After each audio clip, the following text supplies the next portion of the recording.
What is up, YouTube? Before we jump into this video of the Spalted Maple Bowl, I wanted to give a quick shout out to Cindy LeBlanc. Cindy is a new viewer and is super excited about watching wood turning.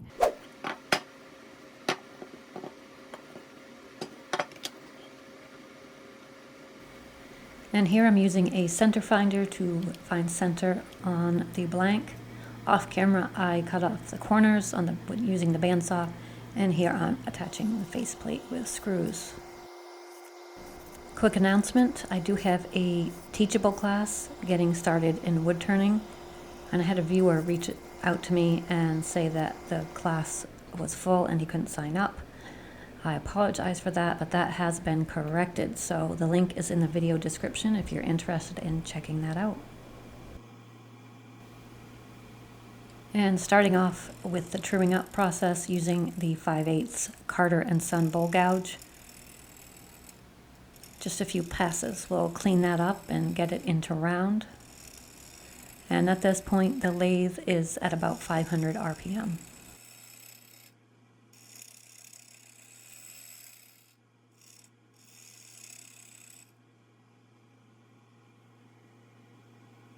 If you happen to know what those orange colorations in the blank are, let me know down in the comments.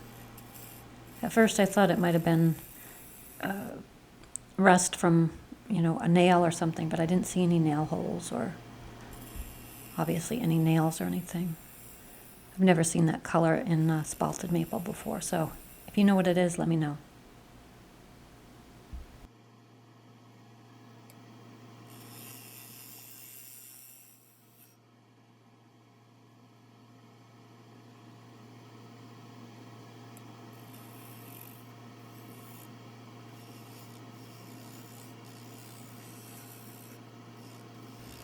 A couple final passes here.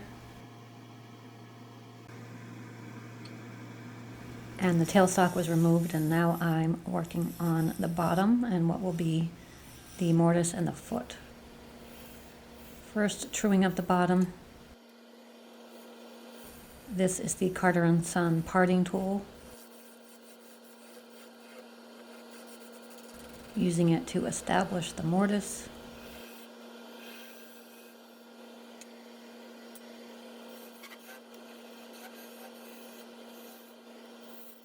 And using skew chisel to make sure it's flat and the appropriate dovetail for the 4-jaw chuck.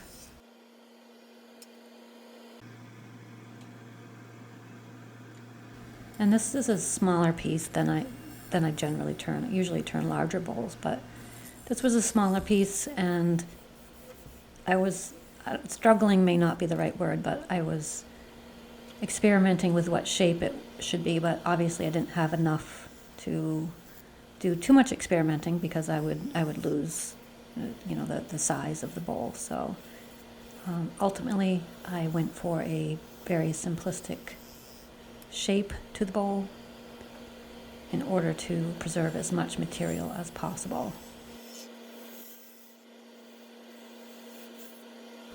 I knew this would be a light bowl too as far as weight goes, so I wanted it to have at least a little bit of heft so it would sit on a table and not wobble, etc.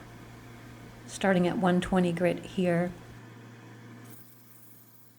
To start the sanding process, I sanded from 120 to 400 grit.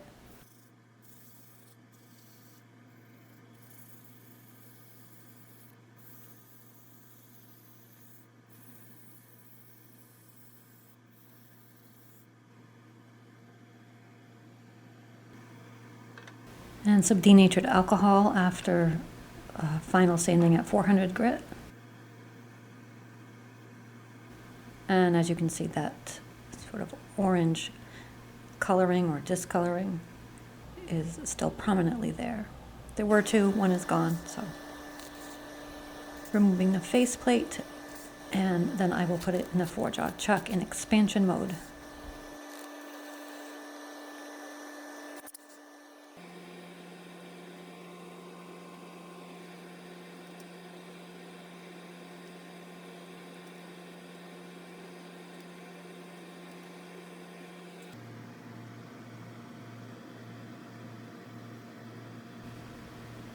making sure it is stable in expansion mode in the chuck before I start turning.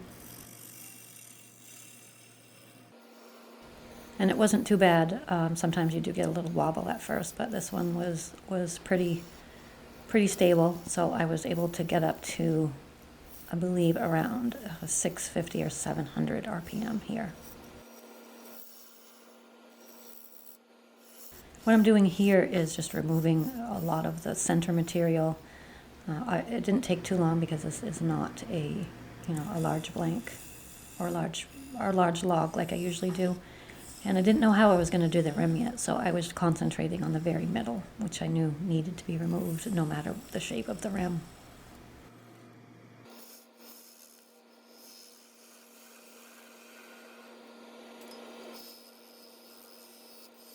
Using the parting tool to establish the width of the rim, and then back to the bowl gouge to take off the material closest to the rim.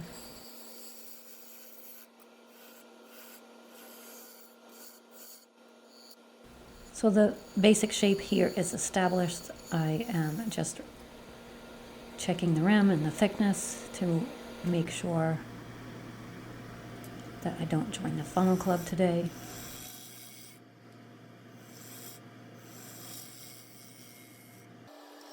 And as you see, I'm using a variation of pull and push cuts, taking away very little material at a time now because it is pretty much the shape it's going to be. What I'm doing here is working on the decorative lip between the rim and the start of the inside of the bowl. And make sure you watch until the end of the video where I am on camera again. Sometime after the beauty shots, I appear on camera, show you the finished piece up close, and I also make a couple of announcements. So stay tuned for that. Don't go anywhere. Oh, and as always, don't forget to like and subscribe. If you haven't smashed that like button, go ahead and smash that like button now. And if you want to get notified every time we upload a new video, please click the bell icon. Sanding, sanding, and more sanding. Same as with the outside, sanded from 120 to 400 grit. Denatured alcohol.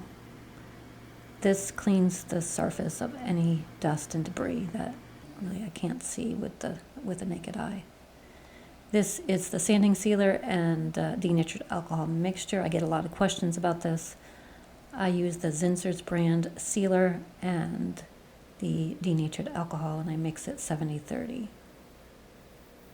This is a Scotch-Brite pad or a small piece of it cut off to denib it, and then onto the Axe abrasive paste. If you haven't tried Axe, I do have a discount code. Check the video description. A lot of the viewers have commented that they have finally tried it and wondered why they waited so long. So if you haven't tried it yet, get on board. It is not an expensive product and it's made in the USA. And it really is a great product.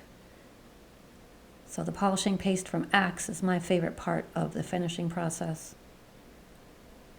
Keep watching and you'll see why. It brings out a beautiful, beautiful sheen. It brings out the beauty in the wood. And it really is this easy to use. And while this video may be sped up a little on this part, it's only sped up 2 times the regular speed, so it doesn't take long at all. And so I still have to finish the foot. I'll use the branding iron and then seal the bottom. There's more footage coming up after the beauty shots, so don't go anywhere just yet.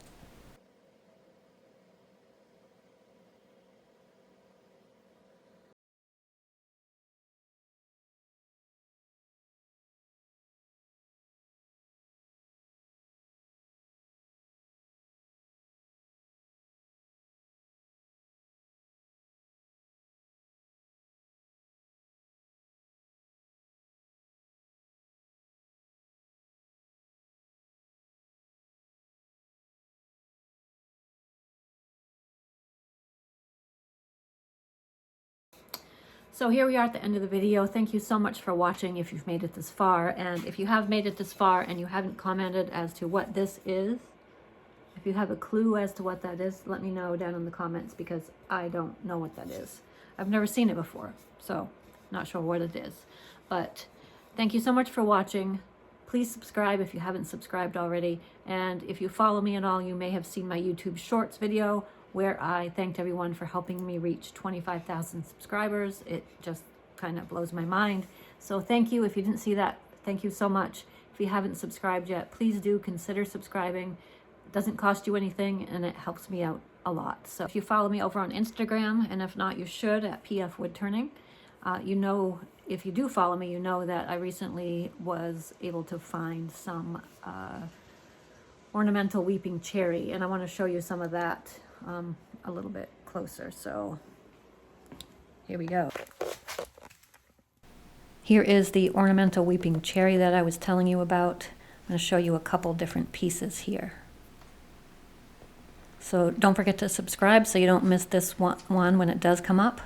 And don't forget to check out new merch in the PF Woodturning store. Till next week, peace out.